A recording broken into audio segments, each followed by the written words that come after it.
Hey guys, and welcome to another Yugi-Tuesdays. This is episode 3 of Yugi-Tuesdays, and with a ban list coming up right now, no one really knows what decks are safe, what decks aren't safe, so I thought, how about we talk about the top 5 budget decks that you can play right now in this format. So it's going to be talking about decks that are more affordable to play, unlike the £500 Sword Soul decks that are going to be out there. This is more for your starting players to actually have a good chance at representing at a locals, but it gives them an easier way to play and an easier impact on their wallet. So let's start off with the decks. Coming in at number 5, I'm giving this one to Cyber Dragon. With the release of the Cyber Strike structure deck, this deck has not been cheaper.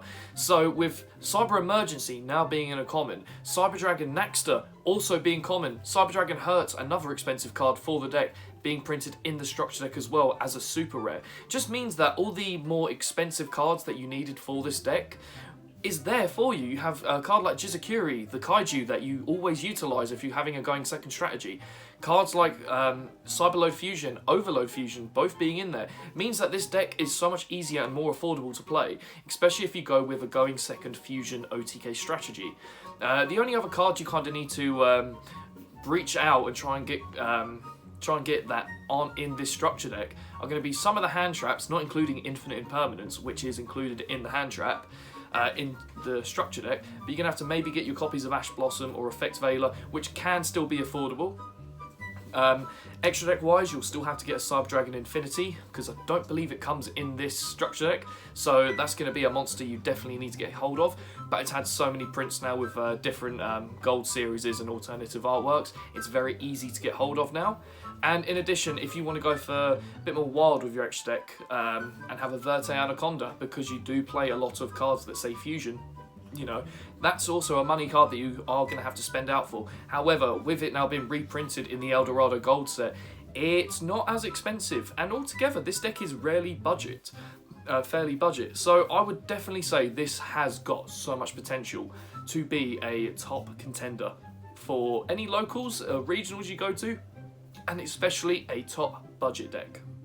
At number 4, another OTK potential deck, which has actually been supported because of the Cyber Strike structure deck, ironically enough, is Grenmunju. And the reason I say this is because of Gizmekarochi being common printed now. So Gizmekarochi banishing 8 to summon itself from the field or the grave was a great extender for Grenmunju.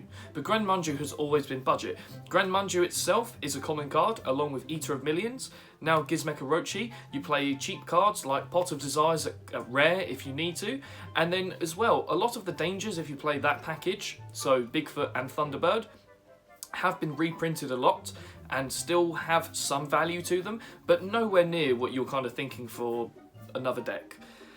They don't really utilise hand traps, so that's a large budget gone. If they're going to be spending a lot of money for expensive cards, that would be something like a Lightning Storm, but that's more of a card you would invest in later on. Cards like AA Zeus, if you do decide to play that in your build and go down the Orcust Dingirsu into Pain Gainer into AA Zeus, so you have a bit more of a follow-up play if you don't OTK. That is somewhere where the money is going, but considering the rest of the deck is pennies, it almost kind of evens it out and it becomes more of a fair match. A lot of the kaijus that you use now have been reprinted a lot, so if you do decide to go down the more rank 8 strategy, Gameciel, Dogoran, and Mothra have all had, the Mothra, the Gadara one, they have all had a lot of reprints, especially recently Gadara having the ultra rare reprint in Brothers of Legend, so it means they're very easy to get hold of. And it's just a very easy deck to now play. Another card like Interrupted Kaiju Slumber as well has been reprinted in Brothers of Legend. So all the cards you do need to get hold of aren't too expensive, have got a lot of reprints, and it will just kind of help the deck work all together. Obviously, if you do decide to play a different version, so you play Lightning Storms, or if you go for more of a Super Poly targets, if you want to put Verte Anaconda with Fusion Destiny and Destroy Phoenix Enforcer because that's just everywhere, that's where your money's going to be, but you can easily play a very competitive budget strategy and still top a lot of events, and that's why I'm giving it the number 4 spot. And coming in at number 3, I'm giving this one to one of my personal favourites and just an all-round tough contender, Dino. Yes, Miscellaneousaurus is a 1, but the deck is still essentially 3 structure decks and then a couple extra cards. And all them couple extra cards aren't too expensive for said deck. Giant Rex, yes, it still has a bit of a price tag, but it's not as crazy as what Animadon Archosaur used to be. And now that's got a reprint. It's just a lot more easier to play. This deck is still a very top deck, and it has OTK potential. Dolka and Lagia have also just been given reprints, so there's so much potential with this deck, and all the expensive extras that come alongside it have all been reprinted. Even if you decide to go with an Access Code Talker play with Saline and Halky Fibrax, Access Code Talker being the most expensive one, has had a reprint, and this is more of your mindset of later on in the game. So after you played this and now you've got more money to use, so it's got a lot of development that this deck can play, but from its basics in a budget way, it's still incredibly cheap. UCT is a powerhouse of a card and really hard to get around. You can utilise cards like Dogoran, the Dinosaur Kaiju, to help yourself in a turn 2 scenario. Pankratops has had so many reprints and is another card that you can easily take advantage of. All these cards are brilliant, powerful, and again, budget. Dino is one of the top budget decks that really have ever been. Just being able to pick up free structure decks at one point in time and playing a tier 1, tier 0 deck proves that this deck, with one hit to a ban list being Miscellaneousaurus, yes, there's power creep in the game, but it's still a really powerful deck. And that's why it deserves the number 3 spot, because it will just always be there and is always a top tier contender. Coming in at number 2, this one is another fan favourite for me, a deck I've utilised and taken to large regional events, Virtual World. Virtual World is actually fairly budget. You wouldn't believe it, but a lot of the cards have then had reprints or were only printed in lower rarity sets. So your main spell lineup being Queen Long, going for your Chuche for your traps, even Shen Shen, which is their boss monsters, had a reprint as well. All of them have had reprints and are fairly still budget. The most expensive card that are going to be there is either the hand traps, AA Zeus, which you can easily utilise, or your actual Lulus, but they are going to be your most expensive cards.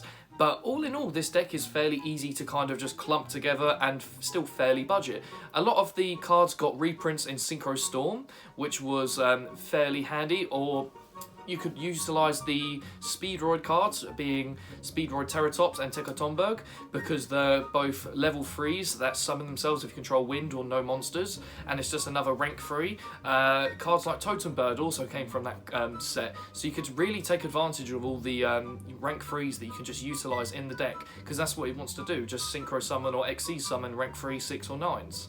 And it's really powerful, and it still is a top contender. The only thing that you have to budget out for, if it isn't the 3 cards I mentioned, is hand traps. So do you want to be getting the max rarity of this, or do you need to be playing a playset of that? Are you going to be playing the crossout designators? Are you going to be playing the Forbidden Droplets? You might have to go for the budget alternatives.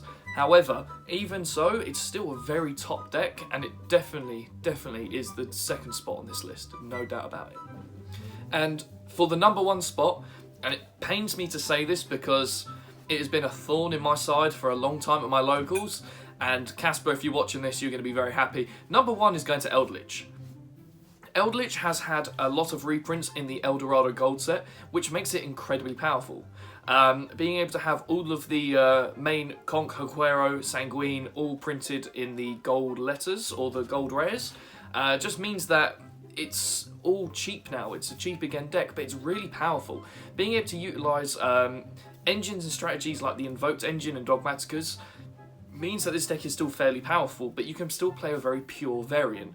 Zombie Eldritch is a thorn in everyone's side. Zombie World itself is a very difficult card to get around, can be messing up a lot of decks like Flunderees or Tri-Brigade, and it just is a difficult card to get around. So Zombie Eldritch as well is a very powerful deck, but Eldritch on itself, being able to utilise cards like Torrential Tribute, Needle Sealing, being able to take advantage of cards like Lord of Heavenly Prison if you have a little bit more money to spend, and as well having just a lot of traps that they can just take care of, being able to main something like Imperial Order or Anti-Spell Fragrance helps the deck out a lot, and it's a very powerful deck. Being able to just spam out big boys, Eldritch is just tough to get around, and the constant recurrence and the constant grind game you can get out of the deck just provides just a lot of gameplay, and for a budget price.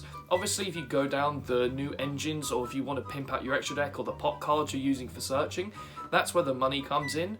But you could take them away and still have a very powerful deck. And that's why I believe Eldritch is definitely, no doubt about it, the #1 top budget deck of this format. Guys, please comment down below what you think I may have missed out on. I know there's a lot of decks out there, for example, maybe like Flundereeze, which is a budget deck and is top tier, but I still think all the decks I said here would just smash them out of the park. But yeah, comment down below what you think, what I missed out on, what you'd like to see next time. Make sure to like, subscribe, comment down below, and tell everyone about the video. Hope you guys all enjoyed it. Peace.